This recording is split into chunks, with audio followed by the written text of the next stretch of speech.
Vítam vás pri dnešnom výklade karty Malej arkány, páža mincí.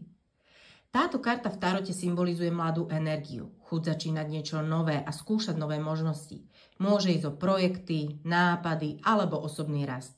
Páža prináša taký svieži impuls, je to karta učenia sa, objavovania a skúšania najmä v oblasti financií, práce alebo materiálneho zabezpečenia. Poďme sa bližšie pozrieť na symboliku. Postava páža ťa ukazuje úprimnosť, otvorenosť a ochotu skúšať aj učiť sa. Je to energia žiaka alebo učňa, ktorý je pripravený investovať svoj čas aj úsilie, lebo verí, že sa mu to časom vráti.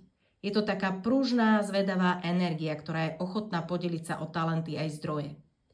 Páža drží v rukách mincu, tá je symbolom potenciálu, bohatstva a stability, ktoré ešte len čakajú na rozvinutie. Pentagram na nej pripomína, že naše začiatky by mali byť nielen materiálne, ale aj duchovne zmysluplné. Keď sa pozrieme na pozadie, vidíme polia, stromy a hory. Polia a stromy hovoria o príležitostiach a hojnosti, ktoré sa pred nami môžu otvárať. Hory v diaľke pripomínajú, že cesta nemusí byť ľahká, ale každá výzva posilní našu vytrvalosť. Červené kvety do tohto obrazu vnášajú vášeň a energiu, taký drive do akcie.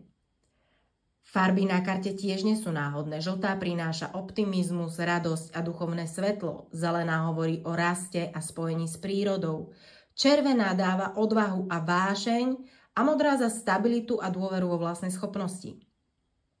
Celkovo teda páža mincí hovorí o začiatkoch a o tom, že máme byť otvorení, učiť sa, skúšať a veriť, že aj malé kroky nás môžu priniesť k veľkým výsledkom, ak do nich vložíme energiu a vytrvalosť. Ak vás tento výklad zaujal a chcete sa dozvedieť celý rozšírený výklad karty páža mincí, nájdete ho na mojej stránke, odkaz je dolu v popise pod videom. Ďakujem, že ste dnes boli so mnou a ak sa vám toto video páčilo, poteší ma, keď mu dáte like a prihlásite sa na odber, aby vám neunikli ďalšie tarotové výklady.